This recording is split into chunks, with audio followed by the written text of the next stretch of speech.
cultura cyberpunk, o futuro e os avanços tecnológicos são pautas recorrentes no cinema. Por isso, hoje adentramos esse assunto com o professor de cinema e audiovisual da UFES, Fábio Camarneiro. Ele também é coordenador do projeto Imagens do Futuro. Seja bem-vindo, Fábio. É um prazer ter você aqui conosco hoje. E eu queria começar falando uma pergunta simples, que é para você falar sobre o projeto e dizer as inspirações, como ele surgiu, enfim. Obrigado pelo convite para estar aqui explicando melhor o projeto.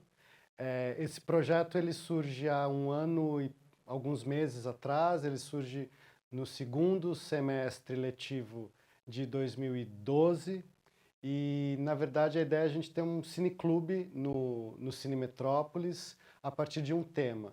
Então, todas as quartas-feiras, 13h, tem sessões de cinema gratuitas no Metrópolis. E quando ele surge, a gente tem um primeiro tema que é imagens do trabalho. Então eu comecei passando vários filmes sobre trabalho, começou com Tempos Modernos, do Charles Chaplin, e foi indo, né, filmes de diferentes países, épocas, filme preto e branco, filme colorido, filmes mudos. A gente passou a Greve, que é um filme mudo da União Soviética dos anos 20. E quando mudou o ano, eu falei, vou mudar o tema, e eu coloquei o tema futuro. E comecei a colocar filmes de ficção científica, enfim, diversos filmes de ficção científica, e o tema deu tão certo, eu senti que a gente começou a dar esse segundo semestre com Blade Runner. E foi uma sessão tão cheia, e as pessoas ficaram tão interessadas que, quando mudou o semestre, eu não tive coragem de mudar o tema. Eu falei, eu acho que rende mais 6 meses, né? A gente tem mais ou menos 13, 14 sessões por semestre, né, como é uma por semana, que a gente obedece o semestre letivo da universidade. Então, enquanto tem aula, tem sessão. Quando os estudantes estão de férias, a gente interrompe. Eu achei que a gente podia escolher mais 13 filmes para fazer um outro semestre, e agora a gente está no meio, indo para o fim, né, porque daqui a pouco já é o fim do semestre. A gente está do meio para o final do segundo semestre de Imagens do Futuro. E a ideia é isso, filmes de ficção científica, filmes que tratam da possibilidade de futuro que não estão tão próximos assim da ficção científica, né, para a gente imaginar o que vai ser do mundo e o que vai ser das tecnologias daqui para frente. E nesse mesmo assunto da curadoria, da escolha dos filmes, eu que já fui assistir, gostei bastante que ele envolve filmes de diferentes épocas, né? Então, filmes mais antigos e filmes mais novos. Então, como você avalia essa importância dessa democratização desses filmes de todas as gerações? Eu tento, quando eu faço a curadoria, equilibrar muito isso, né, de não ter nunca só filme americano, por exemplo, né, dos Estados Unidos, de não ter só filme recente e de mesclar o máximo que eu posso, de ter sempre algum filme brasileiro na programação ou alguns filmes brasileiros. Então obedece um pouco a essa variedade, quanto mais variado, melhor. E obedece também a uma conversa que os filmes têm uns com os outros, né? Então, às vezes eu acho que 2 filmes têm temáticas próximas, eu penso, bem, se esses filmes forem exibidos perto, eu acho que vai ter uma conversa que as pessoas vão ter uma memória, né? As pessoas que frequentam sempre têm uma memória e falam, aquele filme, né, apontava para cá, esse aqui lembra, mas aponta para outro lado, essa mesma questão.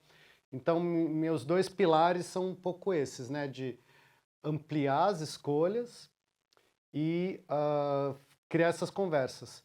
E daí é muito legal, porque você tem numa semana Matrix, que é um filme que todo mundo fala, já vi, mas nunca vi no cinema, então eu vou ver, e daí você tem uma sessão que lota, e na sessão seguinte você tem um filme mexicano, na verdade mexicano-estadunidense, chamado Sleep Dealer, que ninguém nunca viu, e é um filme que quando você vê perto do Matrix, você fala, olha, dialoga, conversa, tem a ver, só que as questões são outras. Então é um pouco por aí também de convidar as pessoas a assistirem algo que elas já conhecem, que chama público, e de também conhecerem coisas novas. Eu acho muito interessante também que você vê as referências acontecendo, né? Algo que é muito novo agora, e aí você percebe, então é daí que veio, e enfim. Mas também nessa toada acontecem debates, né, após as sessões. E como você acha que esses assuntos sobre seres extraterrestres, diferentes realidades, o futuro em si, como você acha que isso desperta curiosidade nas pessoas? Por que você acha que isso desperta? Então, acho que é importante dizer que as sessões são abertas para o público em geral, né? Então, vão estudantes da UFES, mas também vão pessoas de fora da universidade, né? Na sessão do Blade Runner, por exemplo, uma pessoa me pegou depois da sessão e disse: que bom que você passou esse filme, que eu sempre quis ver ele no cinema, eu sou médico. E ele ficou sabendo pela rede social do cinema, não lembro exatamente como. Então você tem pessoas de diferentes lugares, com diferentes formações, trazendo visões muito, muito complementares, né? Então tem coisas que as pessoas falam que eu penso, nossa, eu mesmo nunca tinha visto esse filme por esse ângulo, mas é interessante. Então acho que essa é uma das forças do projeto. E o tema, por exemplo, dos extraterrestres, a gente passou esse semestre um filme que eu gosto muito, que também é menos conhecido, talvez, que é um filme americano chamado O Irmão que Veio de Outro Planeta, que é um alienígena que está numa nave e a nave dele dá um problema, ele tem que pousar, ele pousa em Nova York. Ele pousa na Ellis Island, que é a ilha onde fica a Estátua da Liberdade. E esse ator que faz o extraterrestre é um negro. E quando ele vai para Manhattan, todo mundo sabe que ele é estrangeiro. Só que acham que ele é latino, acham que ele é da América Central, de algum lugar, e ele não sabe falar inglês. Então ele não passa como um alienígena, ele passa como um imigrante, ele passa... a gente poderia usar outras palavras, né? Como um retirante, como um refugiado. Então eu acho que tem vários corpos hoje no mundo que são um pouco alienígenas, né, em certos contextos. Não porque vieram de outros planetas, mas porque vieram de outros contextos. E a gente falou muito sobre essa questão em vários filmes desse semestre, dessa estranheza de alguns corpos em alguns contextos, né? E dessa metáfora do alienígena para falar disso. Eu acho que a ficção científica toca muito nisso, né? Nessa metáfora do estranho, do que a gente não entende, né? De uma cultura totalmente outra, que tá muito em pauta hoje. Uhum. Vão haver outras sessões ainda, mas das que tiveram até agora, você teve algum filme que era o seu favorito ou algum filme que gerou o seu debate favorito, marcou a sua cabeça, enfim? É difícil, porque eu gosto de muitos filmes, eu vou citar dois. Justamente esse filme, O Irmão que Veio de Outro Planeta, porque eu acho que ele é um filme que marca muito esse lugar do outro, né, da estranheza diante do outro, de como a gente lida com esses outros, né, que atravessam a nossa vida. E é um filme que pouca gente conhecia. Eu sentia, né, que poucas pessoas conheciam. Muitas pessoas ligadas ao movimento negro conheciam. Então eu senti que tinha uma militância negra que se interessava pelo filme.